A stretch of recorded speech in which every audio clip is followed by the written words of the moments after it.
नमस्कार साथियों, मैं संदीप कुमार तिवारी आज फिर आप लोगों के बीच में उपस्थित हुआ हूं कुछ महत्वपूर्ण जानकारियों के साथ।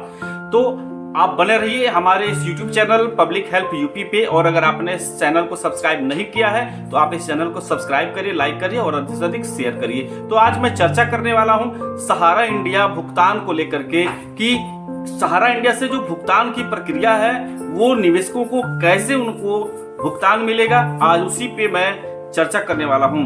तो आप हमारे इस वीडियो के अंत तक जरूर बने रहिएगा ताकि आपको पूरा मामला समझ में आए, क्योंकि ये बहुत ही महत्वपूर्ण चर्चा मैं आप लोगों से करने वाला हूं। आप चूकिएगा नहीं और बीच से आप हटिएगा नहीं, पूरे अंत तक इस वीडियो को देखिएगा। तो मैं जैसा कि आप लोगों से बताया रहा था कि आज मैं जो चर्चा करने वाला हूं सहारा इंडिया परिवार के भुगतान को लेकर के। जैसा कि आप लोग जानते हैं कि सुप्रीम कोर्ट के आदेश के बाद से 5,000 करोड़ रुपया सहकारिता मंत्रालय को देने के लिए सेबी को आदेश किया था सुप्रीम कोर्ट ने।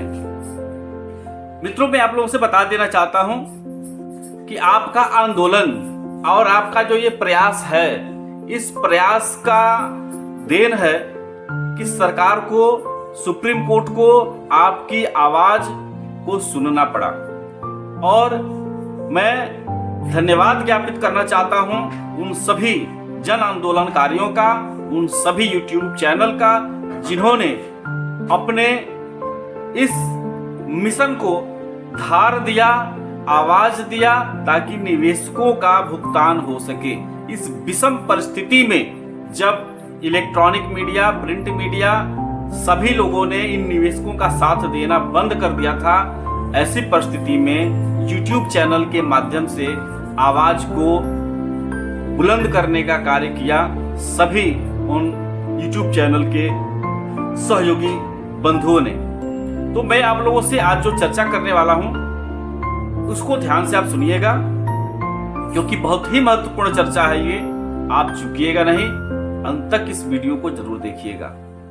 जैसा कि आप लोग जानते हैं कि 5,000 करोड़ रुपए का भुगतान होना है और अमित शाह, माननीय सहकारिता मंत्री, देश के गृह मंत्री अमित शाह जी ने कहा था कि 5,000 करोड़ रुपया हमारे सहकारिता मंत्रालय को सेबी दे रही है, जिससे कि सहारा के निवेशकों का भुगतान हो सके।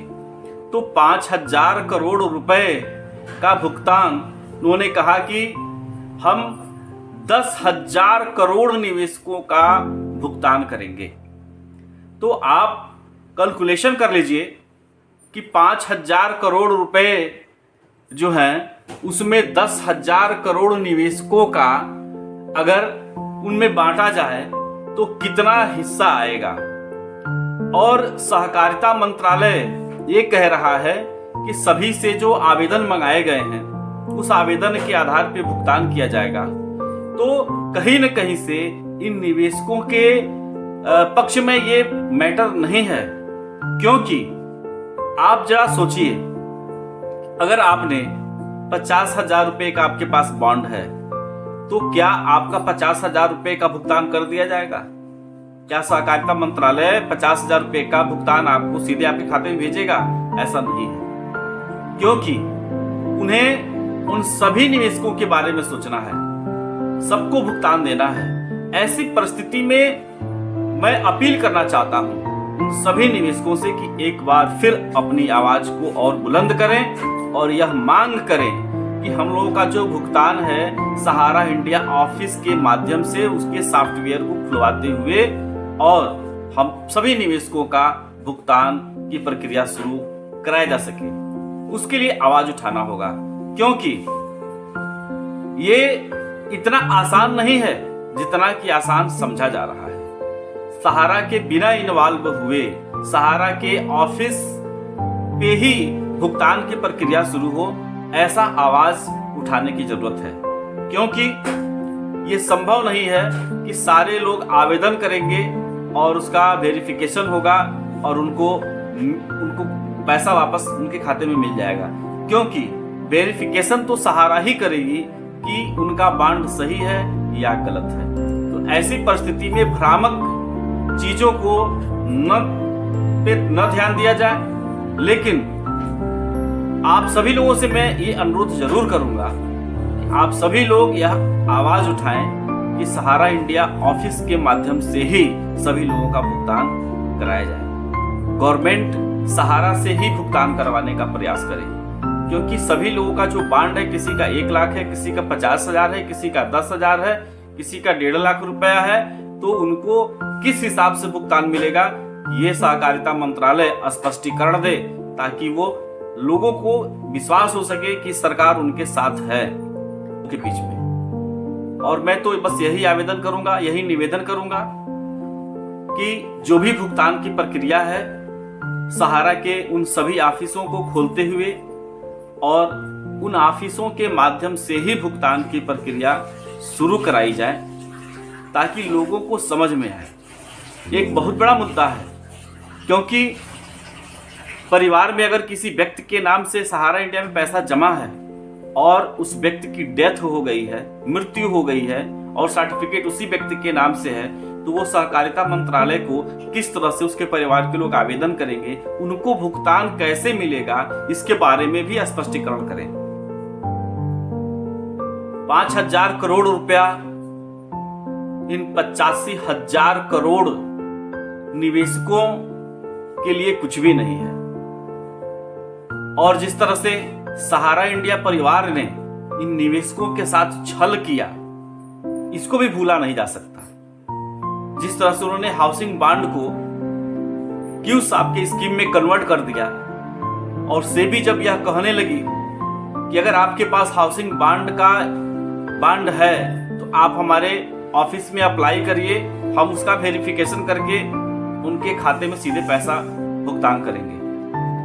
तो सहारा इंडिया के उन कर्मचारियों को और सुब्रत राय जी को सोचना चाहिए था कि मैं ये क्या कर रहा हूं। या तो उनको सीधे तौर पे भुगतान करना चाहिए था, जबकि निवेशकों का भुगतान न करके उनके सभी उन बांडों को कन्वर्जन करते हुए क्यूसाप में कन्वर्ट कर लिया गया, जो कि ये निहायत ही गलत कार्य था सुब्रत राय का।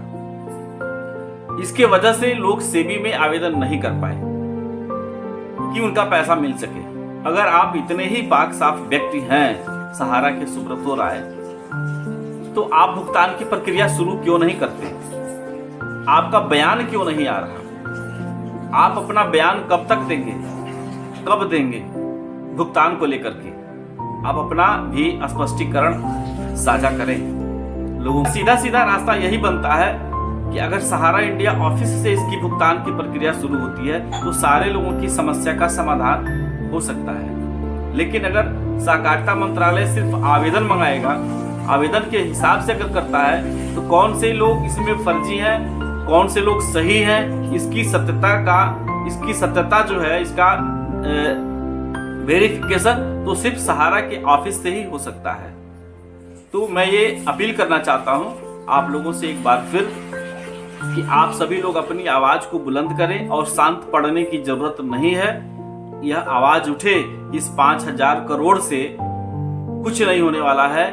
लोगों का निवेश जो लोगों ने किया है सहारा इंडिया परिवार में और भी चिटफंड कंपनियों में, उन सभी चिटफंड कंपनियों का भुगतान अति शीघ्र उन ब्रांचों को खोलते हुए, सॉफ्टवेयर को चालू करते हुए और उनके अकाउंट नंबर का वेरिफिकेशन करते हुए किस किस खाते में कितना पैसा जमा है, उस सॉफ्टवेयर के माध्यम से पता चल जाता है, और उसके हिसाब से लोगों का भुगतान की प्रक्रिया शुरू हो सके।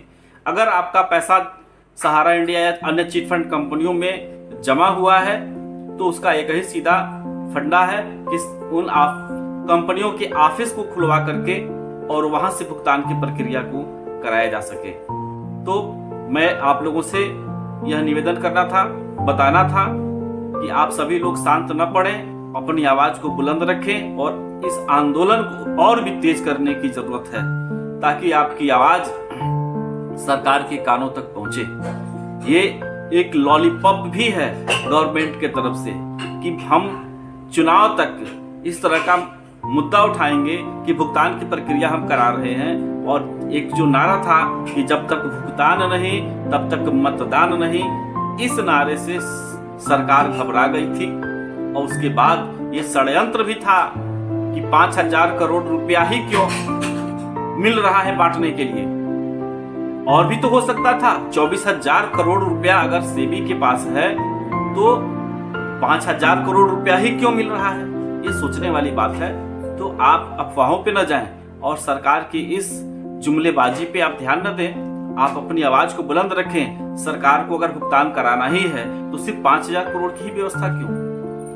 उन सभी निवेशकों के बारे में सोचें जिनका पैसा सहारा में जमा हुआ है या फिर PACL में जमा हुआ है, विश्वामित्रा में जमा हुआ है। उन सभी चिट फंड कंपनियों के में फंसे निवेशकों के बारे में सोचें और सभी चिट फंड कंपनियों के निवेशकों का भुगतान की प्रक्रिया शुरू हो सके, इस पे गवर्नमेंट को पहल करना चाहिए। तो मैं फिर आप लोगों के बीच में उपस्थित होऊंगा। तब तक के लिए दीजिए इजाजत। नमस्कार।